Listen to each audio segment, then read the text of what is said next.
माझा 2021-23 या साली आयटीएल नंबर लागला. माझं 82% होते. मला पैठण आयटीएल नंबर लागला होता. पैठण आयटीएल नंबर लागल्याच्या नंतर एक दीड महिना माझा असं इकडे तिकडे गेला. नंतर इथं लायब्ररी मी जॉईन झालो होतो. म्हणजे पहिल्यापासून पण मी 8वी-9वी लायब्ररी चालू होती माझी, पण अशी रेग्युलर नव्हती.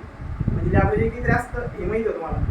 तर मग इथं 2021 ते 23 इथं मी लायब्ररी जॉईन झालो. मग इथं ते मेंबर वगैरे ते ओळखी झाले, त्यांनी पण भरपूर सपोर्ट केला. मापडे सर यांनी पण सपोर्ट केला.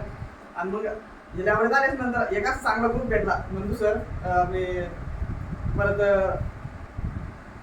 नंदू सरचा पूर्ण ग्रुप म्हणजे गोकुळ सर सगळ्या त्या ग्रुपनं मला म्हणजे एकदम असं परिवार सारखं एकदम सपोर्ट केला. म्हणजे कसं काय अभ्यास करायचा, काय करायचं. नंदू सर स्टार्टिंगलाच आम्ही स्टाफ सिलेक्शनचा फॉर्म भरला होता. तेव्हा माझं वय बसलं होतं. तेव्हा मला काय 36 का काहीतरी क्वेश्चन 36 का काहीतरी मार्क पडले, 160 पैकी निगेटिव्ह मध्ये चालले होते पूर्ण.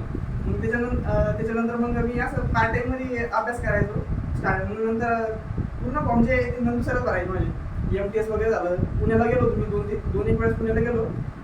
तिथं ते म्हणजे असं 500-600 जागा असायच्या त्या पूर्ण ऑल इंडिया. ते एक्झाम मी दिले. म्हणजे मग त्याच्यातून जे सराव म्हणजे कसं कॉम्पिटिशन काय असतं काय नसतं ते कळायला लागलं मला. मग त्याच्यानंतर मी इथं आयट्या पूर्ण झाल्याच्या नंतर 2 वर्ष आयट्या केला की. पण मग मी टाईम नाही करायचं. मग मी नाईटला इथं राहायचो लायब्ररीला. नाईटला अभ्यास करायचो. म्हणजे अभ्यास तर काही नव्हता, पण यायचं फक्त नाईटला झोपायचं वगैरे.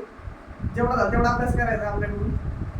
त्याच्यानंतर मग इथं 2 वर्ष झाल्याच्या नंतर गावाकडे गेलो मी. गावाकडे गेल्याच्या नंतर 2-3 महिने मला पूर्ण फॉर्म भरलेला होता. दुसरी भरती समजा स्टाफ सिलेक्शनची. त्याच्यानंतर मग फॉर्म भरला. 2-3 महिने रेग्युलर अभ्यास केला मी. म्हणजे बऱ्यापैकी चांगला अभ्यास झाला होता माझा. अगोदर पण होता हा पण अभ्यास. तर मग त्याच्यात काटकसर केल्याच्या नंतर माझा अप्रेंटिसशिपला नंबर लागला होता.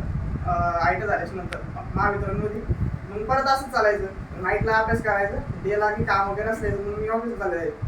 तर पूर्ण टाइम त्याच्यात पण मग ते देवाच्या कृपेने काय माझा रिझल्ट येऊन गेला. मला 117 मार्कमध्ये 160 पैकी. पण ते असं रेग्युलर अभ्यास होता, त्याच्यामुळे मग ती मार्क आली. तर मग असं एकदम जर झालं असेल तर मार्क आले नसते. त्याच्यामुळे मग रेग्युलर अभ्यास असल्यामुळे माझे ते मार्क आले. त्याच्यामुळे रेग्युलर अभ्यास करायचा. रेग्युलर अभ्यास असल्यामुळे आपलं जे मार्क आहे ते मार्क येते बरोबर व्यवस्थित.